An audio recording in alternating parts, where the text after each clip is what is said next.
This is Ashton Henderson, Deputy Athletic Director for Championship Resources and Culture at Michigan State University, and welcome to the One Question Leadership Podcast. I'm grateful to be an advocate for the diversity of the programming that the NCAA Leadership Development Team puts together.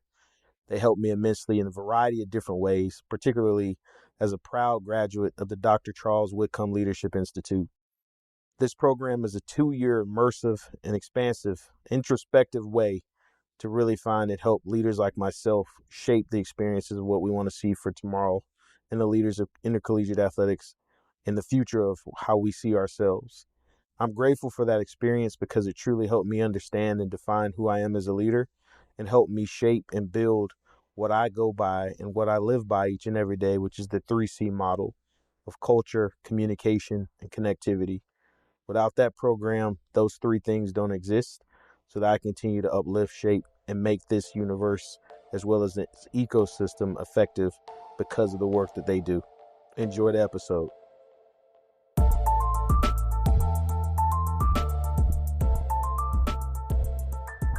Greetings, this is Ty Brown, and welcome to the One Question Leadership Podcast, where we highlight executive and organizational leadership. Be sure to follow us on Twitter and Instagram at 1Q Leadership. Our guest today is David Chadwick. David is the founder and CEO of RealResponse. Greetings, David. Thanks for joining us. Thanks, Ty. I appreciate you having me. Now, this company has been around for 8 years, and it's a company you started while you were in school, pretty much playing basketball. That's correct. Right. I was taking a class where I had to come up with an idea, saw a pretty significant need among my teammates and my peers being student athletes to have a way to come forward and to speak up and to use their voice and to share feedback and needs and concerns. That was coupled with another very high profile issue that I witnessed firsthand within our program. And I just said there has to be an easier way. So I began to cold call and cold email Division I athletic directors of the 300 plus across the country. I interviewed over 200 of them.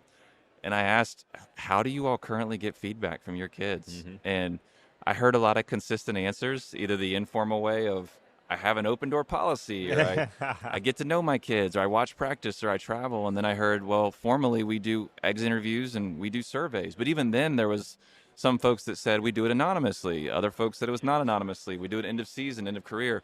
The only unanimous feedback that I heard was folks saying that we're frustrated. Yeah. They were finding out about stuff when it was way too late, that if they'd have known earlier, they could have addressed it. Student athletes weren't participating. So really when I was taking that class and I had enough feedback from the ADs saying that they had a need here, we decided to chase after it. And I think I incorporated the company the week after we lost in March Madness, and it's been off to the races since then. Was that your senior year? That was my senior year. So you were done playing? I was done playing. I probably would have kept trying to play if it was up to me, but my knees had a very different future for me. Hey, man, look, when it's time to transition, it's time to transition. It was time. Right? It made it easier versus some of the slow transitions that some people have to go through. So thinking about that 8 years ago and what you wanted to be, right? And I met you as you were probably in year 3 or 4, Sure. Still figuring it out, but it was growing. When I met you then, I think it was what you manifested in terms of feedback from student athletes on campus. I wonder, because it's grown a lot since then. Sure. What it has grown into. Has it evolved? Yeah, it's evolved a lot. You know, the company actually began as Real Recruit, and I was trying to figure out, okay, we're going to collect feedback from student athletes. What could this be used for? I knew it could be used for ADs as a way to measure experiences, culture, address concerns, et cetera. I thought there could be ramifications for the public where a school could promote their positive ratings and hence the name Recruit, use that to help drive recruits to come to campus. Right. Entrepreneurship 101, I learned very quickly talking to our customers that was not of interest. The thing that was of interest was the internal feedback. Okay. And we launched as a survey instrument. And I'll never forget with those first, I think it was 12 schools, kids just began to really open up. And it was at the end of the season, and they're rating their coaches and their support services and all the various things that go into a student-athlete experience. But at the end, they began to disclose really serious things. Really? You know, instances of compliance violations or hazing or abuse wow. or sexual assault or whatever. And, you know, I don't think I'll ever know the exact reason, but looking back, I think it was they trusted us as a third party.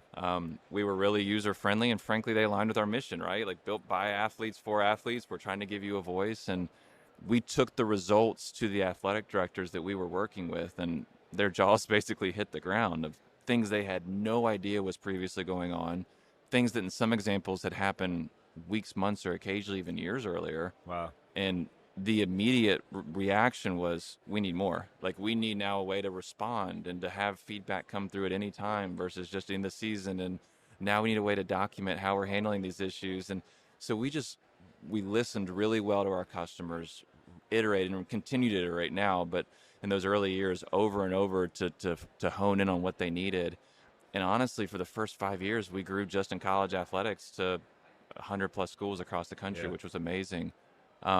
Going back to your question on the evolution, what actually started it was the pandemic. Okay. I knew there was always an opportunity for us beyond college athletics because the things we deal with are not unique to college athletics. Right, exactly. They're going on all over the world. Well, when the pandemic happened, one of the organizations that was trying to have a season was the NFL and the NFL Players Association.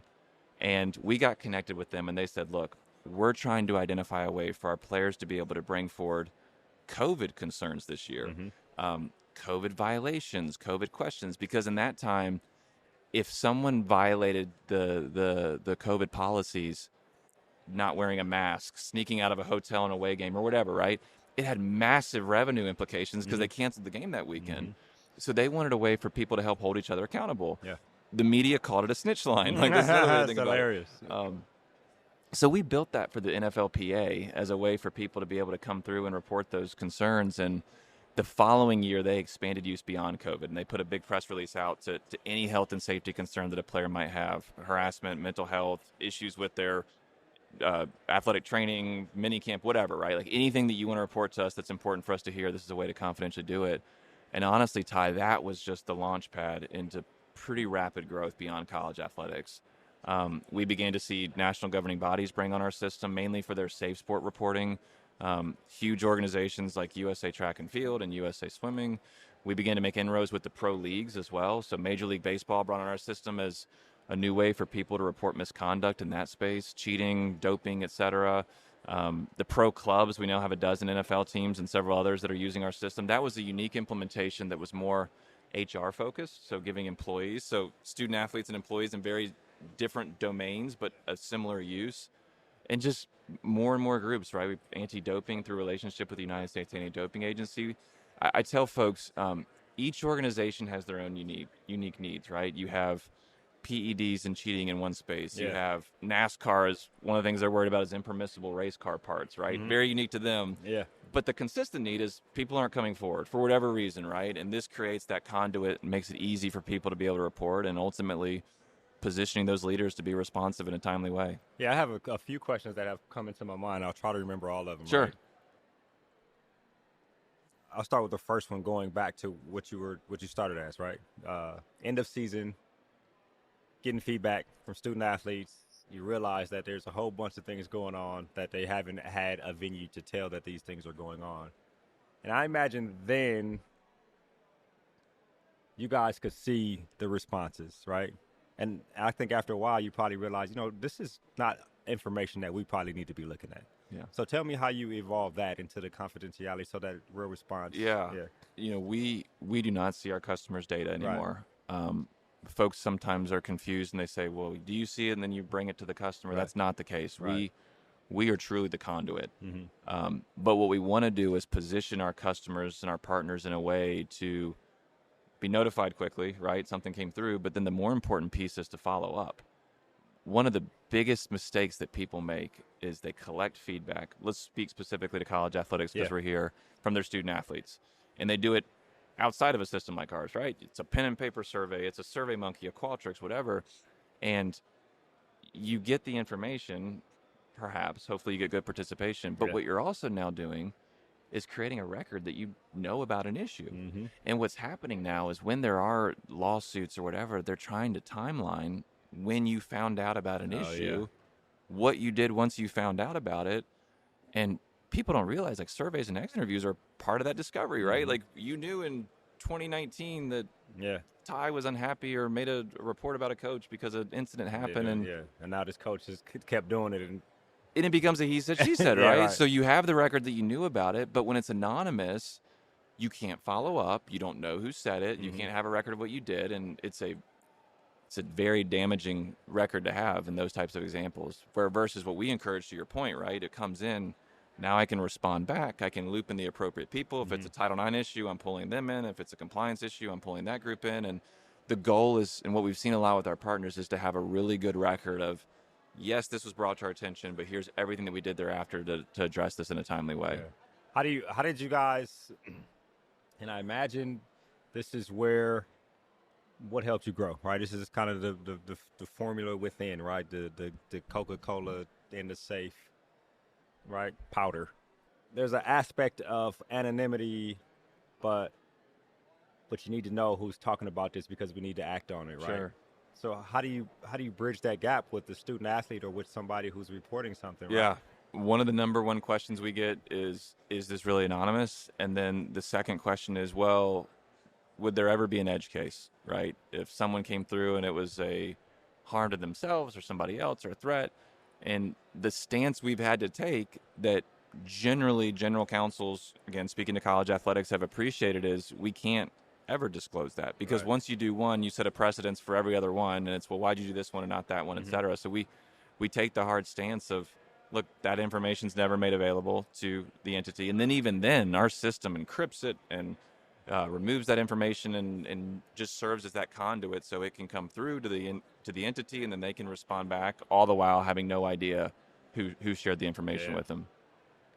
Is it posed in a way, and I don't want to keep asking this line of question because I feel like I'll get into your business, but is it posed in a way to where if somebody identifies something and they're vague-ish, but they tell what they identified, the institution could not necessarily find out who said the stuff, but who the problem is in the organization? Correct. So I think we're saying the same thing. Yeah. So someone anonymously communicates, hey, this incident happened with XYZ. It raises some information, but not enough to actually act on. The institution could respond back and say, thank you so much for reaching out via RealResponse. Yep. As we look into this matter, we need more information. When did this happen? Who else was involved? And then we see people sign off, to your point, as a reminder, while we can communicate via RealResponse, we don't know who you are. As another way to reinforce that this is that safe space. That's what I was wondering. Yeah. That's very interesting. I find that interesting. So another question I had that I didn't forget as the bullet points in my brain. I'm impressed. Another question I had for you was relative to what you've grown to, right? You think about sports, and we want student athletes and athletes to be able to report and feedback and evaluate. But also, you mentioned this real quick, the HR issue of staff. Sure. Right? Is that an aspect of RealResponse now, right? Allowing staff to communicate and say, hey, I'm working here and these things happen since I've been working here. So one of the things that we've prided ourselves on as a company is working very closely with our customers and really seeing this as a relationship business as much as a software business. And I mentioned earlier how much we've iterated based upon feedback and requests. But one of the ones that we're getting a lot right now is, hey, how do we take this beyond student athletes? Exactly. And I think this is my personal opinion, but I've had others validate this. The pandemic changed things where we had to shift from this traditional care as someone's employer to now their obvious health and safety related to COVID, but their mental well-being and their emotional well-being, and you're working from home perhaps more often than now. And what is that increasing kind of your social pressures in a new sense? So this is a long answer to your question, but yes, we are expanding to staff. Yeah. And the goal is, again, similar to student athletes, not just being a reporting system. Like, let's create a way for folks to come forward with their questions, with their needs, with guidance they might need to seek, and resources that they're looking for, and positioning the leaders of these organizations to be responsive in a timely way. Yeah, I think that's excellent. Again, back to the beginning, we were end of the season, end of the year type evaluations. And of course, being a leader of an organization that has grown, you understand that evaluation should be an ongoing thing, right? Yeah. So at what point did it become like this is always available for people to go into and mention things and evaluate it? Honestly, it was very quick. Yeah. When we uncovered, it's probably not the right word, but discovered maybe through our partners those issues that were going on that they had no idea, I think in year 2 or 3, it became that, really? We now need real time, right? Like, if someone has an issue in December, I can't wait till May to find out about it. I want a way for them to come forward at any point. And it was received very, very well, and to this day, it's probably the most popular product that we've been able to offer our partners. I wonder about so you like to address what's the problem, right? Especially starting a business, right? Some people start a business with an idea, but starting a business with an idea is not always going to be successful. Yeah. You start a business with a problem and then provide a solution for the problem. And a personal problem. Exactly. That helps. Yeah. What you did. But I imagine some of the insight given through RealResponse is quality, positive insight too. For sure. Right? Tell me about that aspect. Yeah. One of our implementations that we did recently was the ACC school, University of Miami, and they did a fantastic job with shifting the narrative a little bit from this just being for issues and more of saying, hey, we care about your well-being. We want to know anything that's impacting your experiences. Yeah. That could be positive, shout-outs, things that are going well. Yeah. That could be questions that you don't feel comfortable tagging your name to, and then certainly it could be the issues as well. And that really began kind of in those after years of the pandemic, where I think honestly, because people were disconnected from their student athletes in the traditional sense of popping in someone's office or passing them in the hall, they wanted to have that engagement, and it was received so well. Like the vast majority of our partners now are framing RealResponse for exactly that. Okay. It's, hey, we want to know positives, we want to know negatives, we want to know questions. We see a lot of questions come through our system. Yeah. Hey, I'm really struggling with a mental health concern right now, or this is a common one. I know my teammate's really struggling with XYZ. What can I do for him or her? Oh, yeah. And that's not a report in the traditional sense of this would go to like a hotline or campus Title IX reporting, right? But the institution, the athletic department more specifically, wants to know about those things because they're well equipped to pass off resources and point people where to go. So I'd say we're seeing more and more of that happening, and not just in college athletics. The pro clubs that we've implemented, it's been very similar, right? Like, we care about your well-being. In short, tell us what everything is important for us to hear, and this is a way for you to do that. I find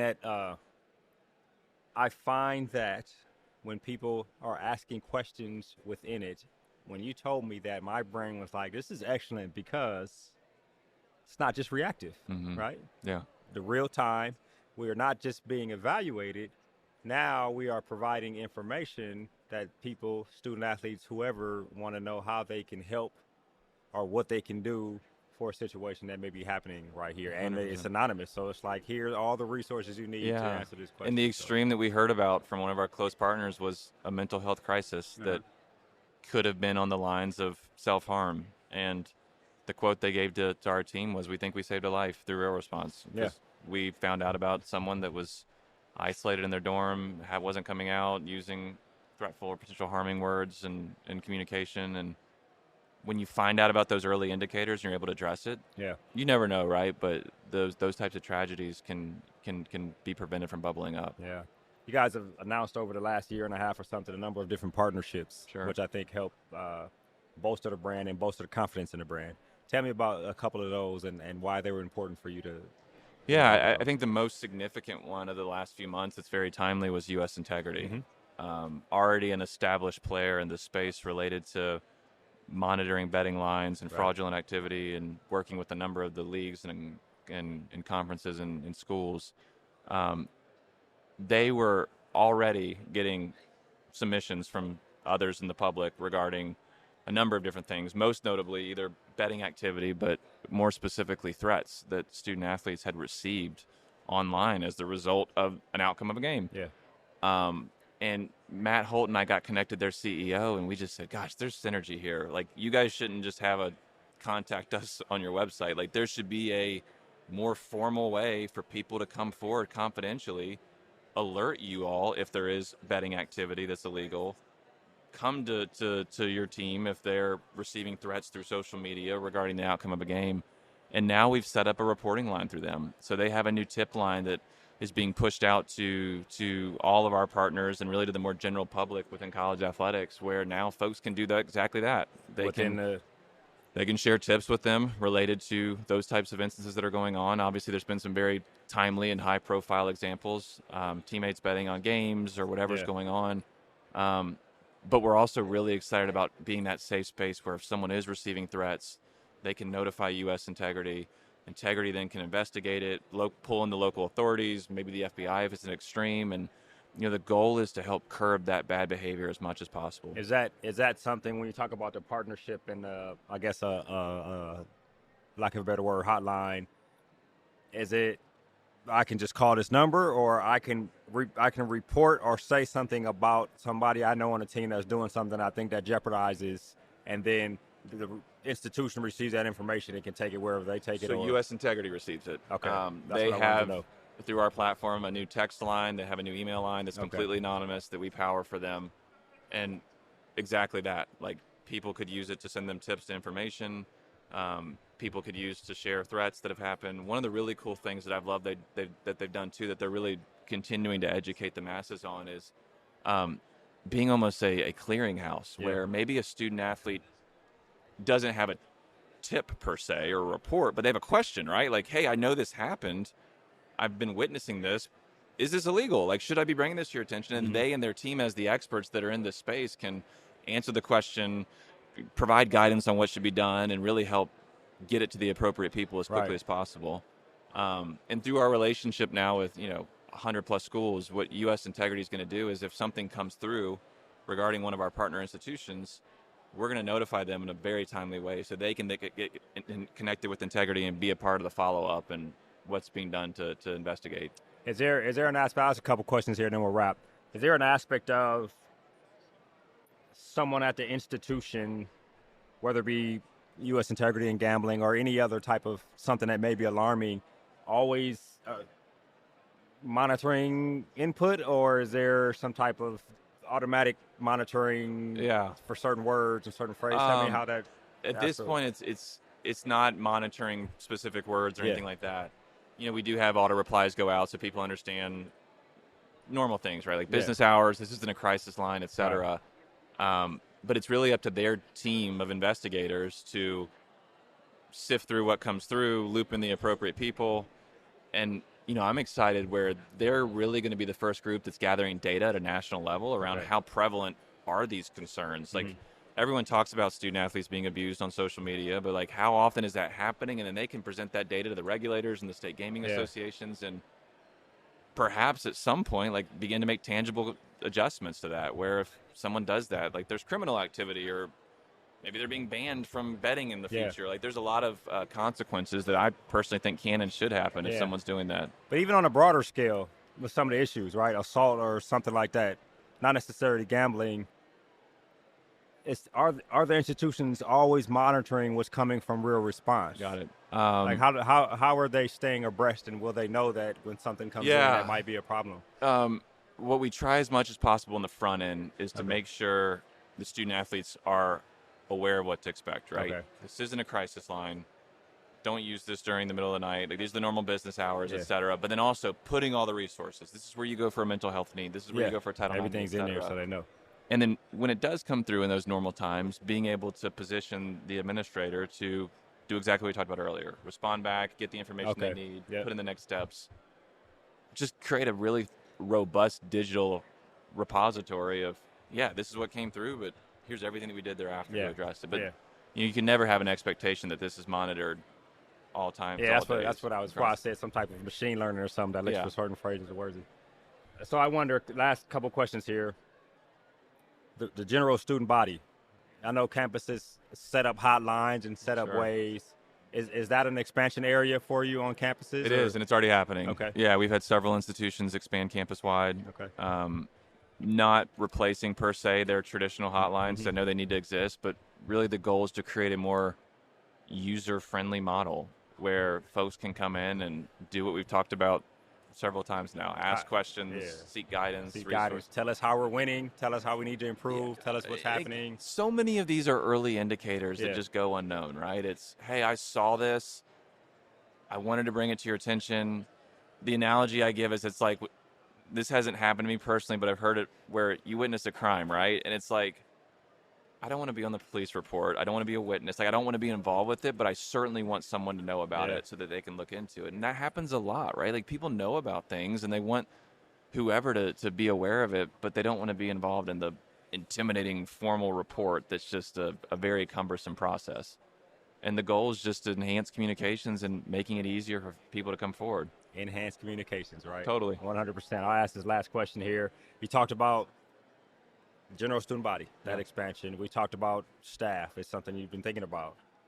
Where do you see RealResponse going? Like, what is you get all the colleges. Yeah. You get all the pro teams all around the country, global, everything like that. So what do you beat me to the punch a little bit in the first part. So look, from the top, general student campus population is a significant priority for us. It's a no-brainer where, with a lot of these institutions, the campus is already familiar with our relationship with athletics. They might even be users in the system. Yeah. So to be able to scale to help more people on campus is something we can and should be doing, and we're excited about it. It's a little bit of a different cycle for sales process and all that, which we're learning, but it's certainly one that we're excited about. Yeah. We've begun expansion to Europe, so we had our first European partner sign on, which will be announced here in the next few months, which has brought on a whole new set of, I won't say challenges, I'll say opportunities for compliance requirements and some of the things that we need to do over there. When you're an entrepreneur, it's all opportunity. Yeah, exactly. But we recently did some integrations with WhatsApp and have some others on the horizon too that have opened us up to the international market. Yeah, right. 100%. And no longer having to be relying on a U.S. cell phone carrier or some of those more challenges that we've had in the past, where now it becomes that scalable solution where our goal is anybody in the world could use our platform as a way to, I'll reiterate what we just talked about, like enhance communications, 100%. create that safe space for people to communicate, and position leadership to be able to identify and respond to issues in a timely way. 100%. David, this has been an excellent conversation. I feel educated on RealResponse, right? Totally. Well, I'll reiterate and say I've enjoyed watching the One Question grow, and it's been really cool to watch the significance of this podcast as well. So I appreciate you having me on today. Yes, sir. I appreciate it. That was David Chadwick. David is the founder and CEO of RealResponse. And, of course, I am Ty Brown with One Question. And keep in mind, the role of a leader is to create and maintain an environment that people want to be a part of. And as always, be better tomorrow than you are today.